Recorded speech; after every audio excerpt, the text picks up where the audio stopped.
நான் லக்ஷ்மி. இது bed time story. கதையோட பெயர் கின்னுவின் நண்பர்கள்.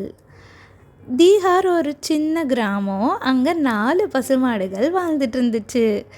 கின்னுன்னு ஒரு சின்ன கன்றுக்குட்டி இருந்தது. அது ரொம்ப துருன்னு சேட்டை பண்ணுற குட்டியாக இருந்துச்சான். கின்னுவோட அம்மா ரீத்து எப்பவும் கின்னுக்கிட்ட நீ அங்கே போகாத, இதை பண்ணாதன்னு சொல்லி மிரட்டிக்கிட்டு பயமுறுத்தி வச்சுக்கிட்டே இருக்குமா. இங்கே பாரு கின்னு, நீ சாப்பாடு தேடி அந்த தீகார் காட்டுக்குள்ளே போனீன்னா அங்கே இருக்க கொடிய மிருகம் புலி, கரடி, சிறுத்தை இதெல்லாம் உன்னை சாப்பிடணும்.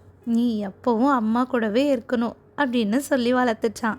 கின்னுவும் சரிங்கம்மா, நான் எங்கேயும் போக மாட்டேம்மா அப்படின்னு சொல்லி அம்மா பசுமாடு கூடவே இருந்துதான். ஒரு நாள் கின்னு புற்கள் சாப்பிட்டுட்டு இருக்கும்போது ஜோன்னு நல்ல மழை வந்துச்சான். ரீத்துவும் மற்ற மாடுகளும் கின்னுவை விட்டுட்டு அவங்க இடத்துக்கு ஓடினாங்க. கின்னு அதை கவனிக்காம மலையில் ஜாலியாக நனைஞ்சுக்கிட்டே ஜாலியாக சந்தோஷத்தில் காட்டுக்குள்ளே ஓடிடுச்சு. ரீத்து மழை விட்டதும் அதோட கண்ணுக்குட்டி கின்னுவை தேட ஆரம்பிச்சுது. கின்னுக்கு அது எங்கே இருக்கும், எப்படி அம்மாட்ட போகிறதுன்னு தெரியல. அங்கே இருந்த குரங்கு கிட்ட உதவி கேட்டுச்சான். குரங்கண்ணா, எனக்கு காட்டுக்குள்ளேருந்து வெளியில் போக வழி தெரியல, என் அம்மா கிட்ட கொண்டு விடுறியா அப்படின்னு கேட்டுச்சான். அச்சோ, எனக்கு பாதி தூரத்துக்கு மேலே வழி தெரியாதே அப்படின்னு சொல்லிட்டு சரி வா, நம்ம மயில் அண்ணா கிட்ட கேட்கலாம் அப்படின்னு சொன்னதான். சரின்னு ரெண்டும் மயிலை தேடி போனாங்களாம்.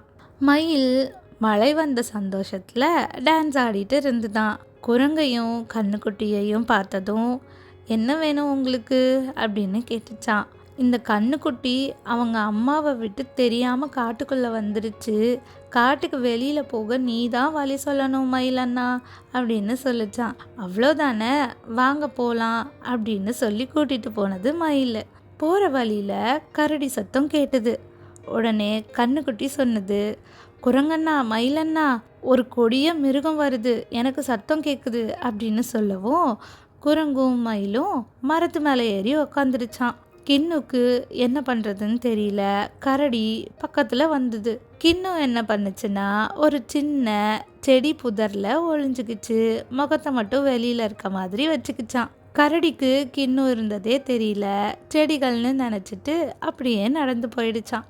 மரத்து மேலேருந்து மயிலும் குரங்கும் கீழே வந்துதான். சாரி கின்னு, நீ எங்களுக்கு உதவி பண்ண, ஆனால் நாங்கள் உன்னை விட்டுட்டு மரத்து மேலே ஏறிட்டோம், எங்களை மன்னிச்சிடு அப்படின்னு கேட்டுச்சான்.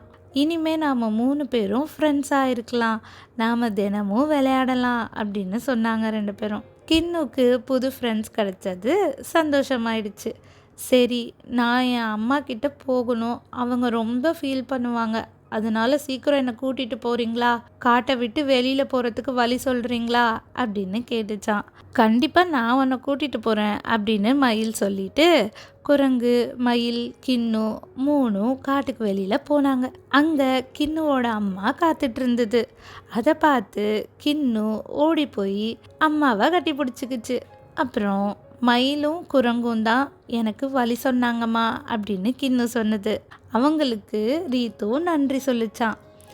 இல்லைம்மா, நாங்கள் தான் கின்னுக்கு நன்றி சொல்லணும் அப்படின்னு சொல்லி கரடிக்கிட்ட இருந்து கின்னு எங்களையும் காப்பாற்றி அதுவும் தன்னை காப்பாற்றிக்கிச்சு, ரொம்ப புத்திசாலி கின்னு அப்படின்னு சொன்னாங்க. கின்னுவோட அம்மா அப்போதான் புரிஞ்சுக்கிட்டாங்க, நாம் பயமுறுத்தி வளர்த்தது தப்பு.